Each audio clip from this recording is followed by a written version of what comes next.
Pessoal, não é fazendo política, mas mito não é uma coisa boa.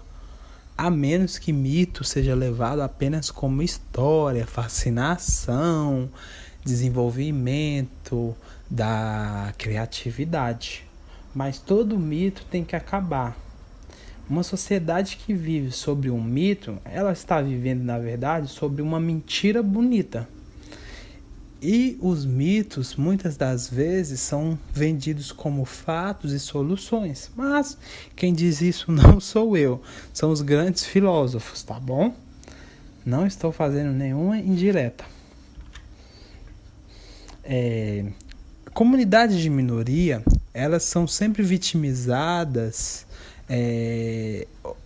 ou elas são sempre preguiçosas, ou elas são sempre coitadas. São mitos mais básicos que a gente consegue, num diálogo, apresentando fatos, nós conseguimos acabar com esses mitos. Mas há alguns outros mitos que eles se introjetam de uma maneira tão tão científica que acabam parecendo fatos, quando na verdade nem houve método, nem houve discussão para saber se aquilo é ou não um fato. Então vamos pensar aqui no primeiro mito, que é o das línguas de sinais serem universais. Às vezes as pessoas não têm nenhum conhecimento de língua de sinais, eles veem um intérprete de Libras fazendo alguns sinais, alguns que eles até acham que entenderam, e percebem ou julgam que aquilo ali é universal, enquanto na verdade cada país ele possui sua própria língua de sinais, e até mesmo dentro de um país há diferenças e variações muito visíveis. Então, primeiro mito: línguas de sinais não são universais, cada país tem sua própria língua de sinais, e até mesmo dentro de um país, a língua de sinais sofre variação. Ah, professor, mas então por que eles não se organizam para ter uma língua só? Bom, a gente não conseguiu fazer isso nas línguas orais. Não é algo tão simples, nem eu acho que é algo conquistável pela humanidade.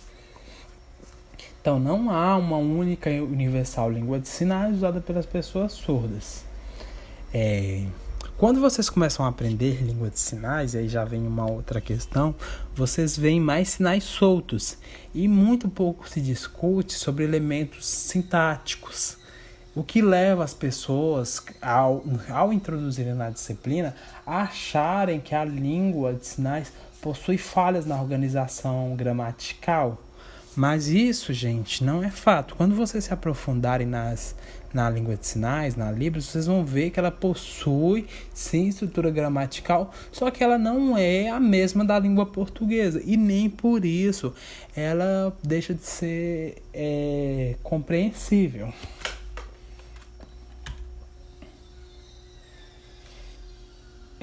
Um outro mito é que as línguas de sinais possuem um sistema de comunicação superficial, com conteúdo restrito, sendo estáticas, ou que a língua oral tem mais recursos, enquanto isso é um dos piores mitos, porque a língua de sinais ela é muito rica, ela possui uma variação muito grande, ela é capaz de dialogar diversos conceitos filosóficos, físicos, consegue discutir sobre medicina, sobre engenharia, matemática, das diversos tipos de fórmulas.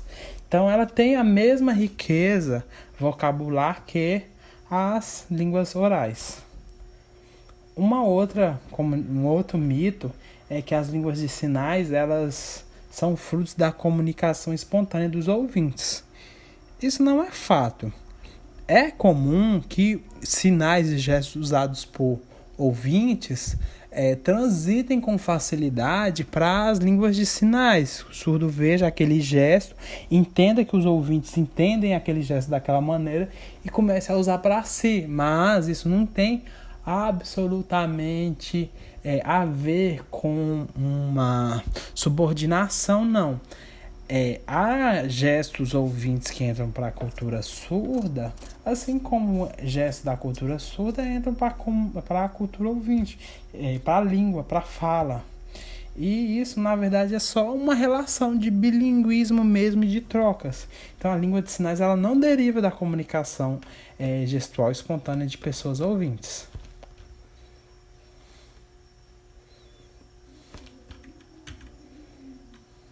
Um outro mito também é que as línguas de sinais seriam como.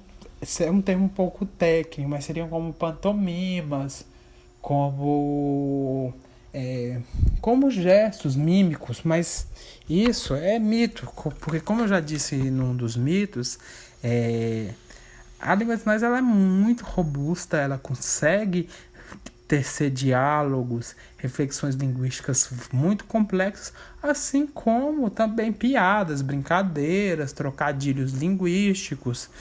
E isso só é possível de ser percebido por vocês à medida em que houver uma aproximação na língua de sinais.